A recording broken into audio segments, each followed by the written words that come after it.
የማቴዎስ ወንጌል ምዕራፍ 1 የዳዊት ልጅ የአብርሃም ልጅ የኢየሱስ ክርስቶስ ትውልድ መጽሐፍ። አብርሃም ይስሐቅን ወለደ፣ ይስሐቅም ያዕቆብን ወለደ፣ ያዕቆብም ይሁዳንና ወንድሞቹን ወለደ። ይሁዳም ከትዕማር ፋሬስንና ዛራን ወለደ። ፋሬስም ኤስሮምን ወለደ። ኤስሮምም አራምን ወለደ። አራምም አሚናዳብን ወለደ። አሚናዳብም ነአሶንን ወለደ። ነአሶንም ሰልሞንን ወለደ። ሰልሞንም ከራኬብ ቦዔዝን ወለደ። ቦዔዝም ከሩት ኢዮቤድን ወለደ። ኢዮቤድም እሴይን ወለደ።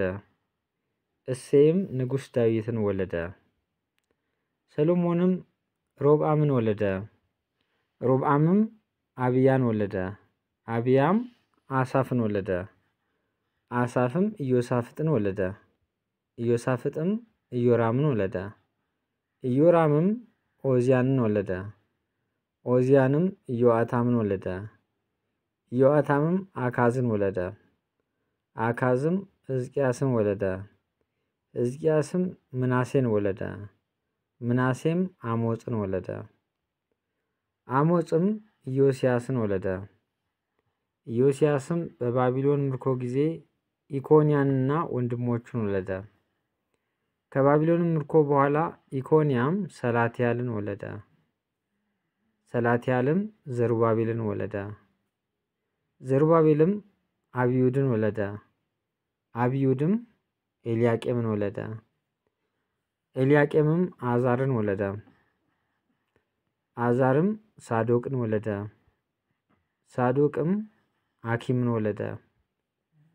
አኪምም ኤልዩድን ወለደ። ኤልዩድም አልዓዛርን ወለደ።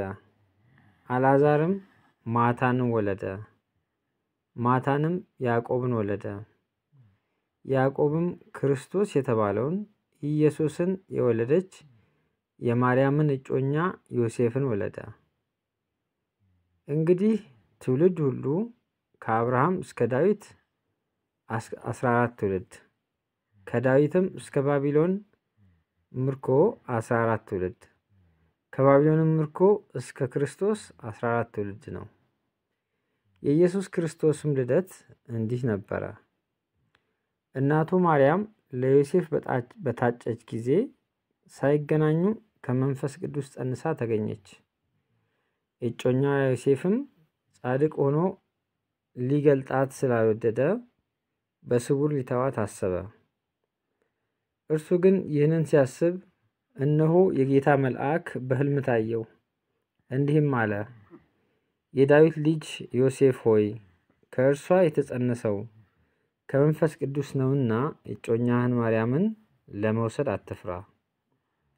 ልጅም ትወልዳለች፣ እርሱ ሕዝቡን ከኃጢአታቸው ያድናቸዋልና ስሙን ኢየሱስ ትለዋለህ። በነቢይ ከጌታ ዘንድ እነሆ ድንግል ትጸንሳለች፣ ልጅም ትወልዳለች፣ ስሙንም አማኑኤል ይሉታል የተባለው ይፈጸም ዘንድ ይህ ሁሉ ሆነዋል። ትርጓሜውም እግዚአብሔር ከእኛ ጋር የሚል ነው። ዮሴፍም ከእንቅልፉ ነቅቶ የጌታ መልአክ እንዳዘዘው አደረገ። እጮኛውንም ወሰደ።